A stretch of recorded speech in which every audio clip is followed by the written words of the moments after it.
For nearly 8 centuries, Russia has been trapped in a loose cycle. It rises from the chaos, returns as a regional and sometimes even global power, grows aggressive as the system cracks, and then collapses before rising again. This cycle is less about political choice than it is about geographical constraints. Russia is the biggest country in the world. It's so gargantuan that the world is divided into 24 time zones, and Russia covers 11 of them spanning the globe. For the perspective, it's quite well known that the US is a very big country with extremely diverse geography. But Russia is so big that you can fit 2 Americas in Russian territory. Well, geopolitically speaking, even though Russia is huge, it's operating from an inherently disadvantageous position. For Russia, the world's largest country by landmass, which bestrides Europe and Asia and encompasses forests, lakes, rivers, frozen steppes, and mountains, the problems come by land as well as by sea. In the past 500 years, Russia has been invaded several times from the west. The Poles came across the European plain in 1605, Swedes under Charles XII in 1707, the French under Napoleon in 1812, and the Germans twice in both world wars in 1914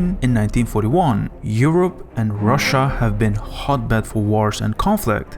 Most people don't know that the European continent ends in the Ural Mountains, and another part of this mountain range is Asia. In fact, Eurasia is a single landmass that constitutes a real continent, but Europe is always recognized as its own continent because of its great physical size and the weight of its history and traditions. 75% of Russia's populations live in the European part of the country. Siberia and the Far East are lightly populated, and historically, it has played a buffer from the eastern opponents like China and Japan, as it is basically an impassable vast marshland, dense forests and mud roads in summer, and minus 50 degrees Celsius in winter and freezing in the most of the year. So the most important piece of Russia is its western part, as all the energy sources and development flow to the west. It can be seen in the country's transportation structure as well. Railway transportation remains critical to Russia as it is oriented towards the west.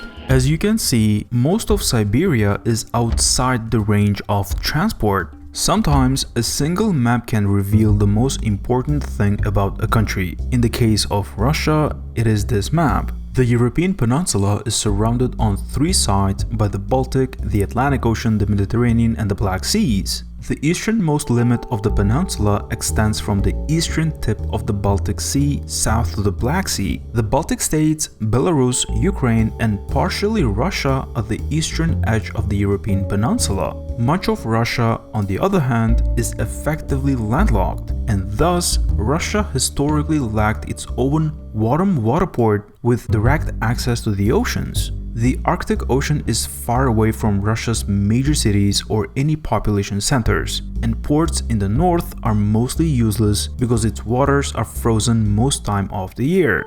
The European part of Russia has 3 potential points from which to access global maritime trade. One is through the Black Sea, but the ships have to go through Bosporus and Dardanelles, narrow waterways controlled by Turkey. Geopolitical weak point of Russia is that it can be close to Russia if Turkey revokes the Montreux Convention, which guarantees access to Black Sea countries in peaceful times. I have made a video about how Turkey wants to build a canal running parallel to Bosphorus to possibly circumvent the Montreux Convention. Check it out if you want to know about it more. Another point where Russia can access to the oceans is from St. Petersburg, where ships have to sail through Danish waters. But this waterway can be easily blocked by Denmark as well. The third is the long Arctic route starting from Murmansk and then extending through the gaps between Greenland, Iceland and the UK. But ports in the north freeze most time of the year. You might be thinking, Russia is not landlocked. How about the eastern part? Well, there is the largest Russian port on the Pacific Ocean, and it is enclosed by the Sea of Japan, which is dominated by the Japanese. This does not just halt the flow of trade into and out of Russia, it prevents the Russian fleet from operating as a global power, as it does not have year-round access to the world's most important waterways. Additionally, the most important agricultural heartland of Russia is in its southwest. Northern Russia and Siberia's climate cannot sustain extensive agriculture, as it stays most of the year like this. Even though India is 5 times smaller than Russia, it has more arable land. Russia's cold climate is both a curse and a blessing. They cannot grow agriculture, but it has been historically a shield from invading forces. Purely from geopolitical perspective, it's the largest country in the world, covering roughly 11 time zones, yet 75% of the country is virtually uninhabitable frozen tundra that becomes marshland in the summer, making domestic trade extremely difficult. If things go very sour with its neighbors, maritime trade becomes very difficult for Russia, given that its only warm water port is on the Black Sea, and it might get blocked by its rivals surrounding it.